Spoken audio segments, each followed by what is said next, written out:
She staggered toward my car that night, rain dripping from her hair, mascara smudged, breath trembling. When she whispered, can you drive me home? Please, I felt something twist inside me. I should have said yes and left it at that.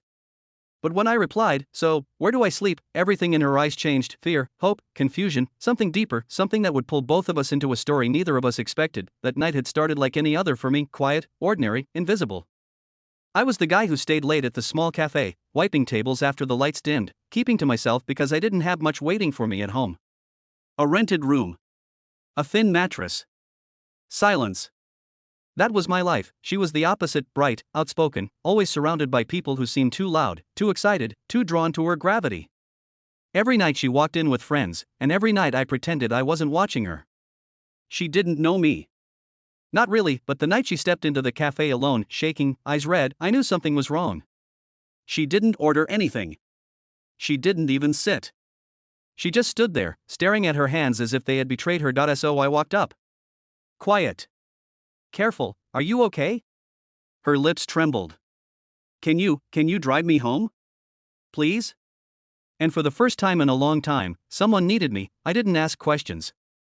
I grabbed my jacket, locked the cafe door behind us, and walked her to my old beat-up hatchback. She kept looking over her shoulder, flinching at every sound. Halfway into the drive, she finally whispered, I didn't mean to end up alone. My date left me there. He said I was too quiet tonight. Quiet. That was all it took for someone to abandon her? People like her weren't supposed to be hurt. They were supposed to shine. But she didn't. Not that night. We reached her house, a two-story place that looked warm and safe, everything mine wasn't. She held the door handle, paused, and turned to me, can you stay? Just until I feel okay? I laughed nervously. So, where do I sleep? She blinked, and something softened in her expression. Something fragile. Something she tried to hide. I didn't mean, I just don't want to be alone right now. 6 words that suddenly made the house look less like hers, and more like a place where she feared her own thoughts. So I nodded. I'll stay. She breathed out as if she'd been holding air for years. Inside, the house felt too quiet for someone who had so many people around her every day. Too cold. Too organized. Too empty. She made tea, hands shaking so badly she spilled sugar on the counter. I helped. She didn't pull away. She didn't pretend to be okay. She just stood there, silent, small. Thank you, she whispered. For what? For being the only person tonight who didn't make me feel invisible. Invisible, she said the word I lived in, and suddenly, the distance between us didn't feel so wide anymore. We sat on the couch, tea growing cold. She told me things she said she never told anyone, about the pressure to always smile, always entertain, always be the strong one. About feeling like the people around her liked the idea of her, not her. I just want someone who stays, she whispered, eyes glistening. Someone who doesn't leave when I stop pretending. And I didn't know what to say, because staying was the one thing my whole life had taught me not to expect from others, but maybe I could be that person for her. She leaned her head on my shoulder, soft and hesitant. And quietly, so quietly, I let my cheek rest against her hair. The storm outside softened. The house didn't feel so cold anymore. When she finally fell asleep, her hand still holding my sleeve, I sat awake the entire night, afraid to move, afraid to lose the moment, afraid to admit how safe I felt for the first time. And in the morning, when she opened her eyes and smiled, shy, real, unguarded, I realized something. Sometimes the person who asks you to drive them home is the same person who unknowingly brings you home too. If someone had asked me that morning what my life looked like, I would have said simple, predictable, and painfully small. Wake up, work, clean, sleep. Repeat. I never complained, it wasn't in my nature. But there was a quiet ache to every day, like the world kept moving and I was the one person stuck behind. That evening in the cafe began just like all the others. Soft lights, fading chatter, the smell of coffee soaked into my clothes. And then she walked in alone. She never came alone. Her name, Lena, was one everyone knew. Bright eyes, loud laugh, the person who lit up a room without even trying. She was the popular one, the girl you watched from a distance because getting close felt impossible. But that night, she was different. Her shoulders curled inward, her steps unsure. She headed straight to the counter and whispered, "Can I just sit here for a minute?" Of course she could. Minutes went by. She didn't move. Didn't talk. Didn't breathe right. So I walked over, heart pounding for reasons I didn't understand. Did something happen? At first, she didn't look up. Then her voice cracked, "My date left me. He said I wasn't fun tonight.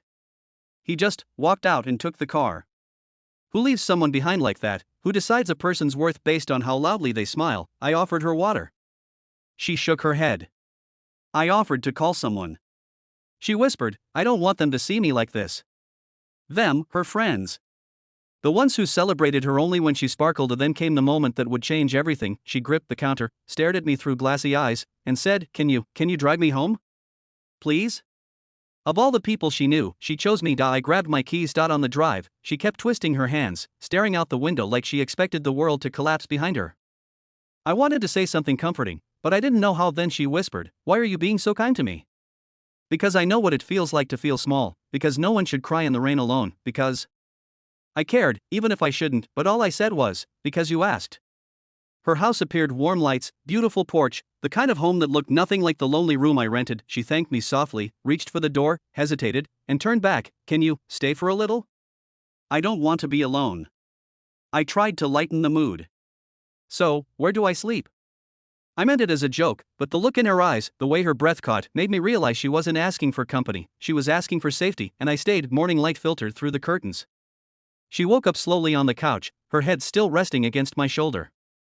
And for a moment, neither of us moved. Did you sleep at all? She whispered. I shook my head. Didn't want to disturb you. Her lips curved into the smallest smile. You didn't leave. Did you expect me to? She hesitated. Everyone leaves. Something in me tightened, anger toward the people who hurt her, and fear that maybe she expected me to be one of them. She made breakfast, burnt toast, messy eggs, and laughed like she hadn't just lived the loneliest night of her life. I watched her move around the kitchen barefoot, hair messy, face free of makeup, and she looked more real than she ever had. Surrounded by crowds. Halfway through breakfast, she said softly, I'm sorry for last night. You don't have to be. No. I do. Because you saw me when I was at my worst. And you didn't run. I wasn't planning to. Her gaze lifted, slow, careful, hopeful. Do you want to stay for a while? It wasn't a romantic question. It wasn't even a brave one. It was a question born from a lifetime of feeling temporary. So I stayed a little longer that morning, and the next morning, and the one after that. Days turned into comfort, comfort turned into trust, trust turned into something deeper neither of us dared to name yet. She would sit with me during my breaks at the cafe. I would help her pick groceries and carry heavy bags. Some nights she would call, just needing to hear a voice that didn't expect anything from her. Once, she told me, you make silence feel safe. And I realized she made my loneliness feel less permanent. Eventually, she asked me, timidly, nervously, to stay over again, but this time, she added something new. You can sleep in the guest room. I want you to be comfortable.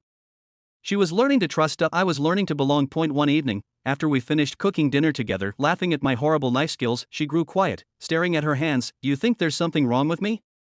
I try so hard to be enough for people, but it never seems to matter. I set down the knife. There's nothing wrong with you. You just gave your heart to people who didn't deserve to hold it. Her eyes watered. Why do you say things like that? Because someone should. She moved closer. Close enough that I could hear her breath tremble, close enough that I could see how much she wanted to believe me. You stayed, she whispered. You really stayed. I told you, I replied softly. I'm not going anywhere. And when her head rested on my chest, for the first time in years, I didn't feel like a background character in my own life. I felt chosen. In the end, the story wasn't about a girl who needed a ride home. It was about two people who had spent years feeling invisible and accidentally found each other in the quiet. Sometimes home isn't a place, sometimes it's a person who doesn't walk away when the night gets heavy. And I stayed, and she stayed, and for once, that was enough.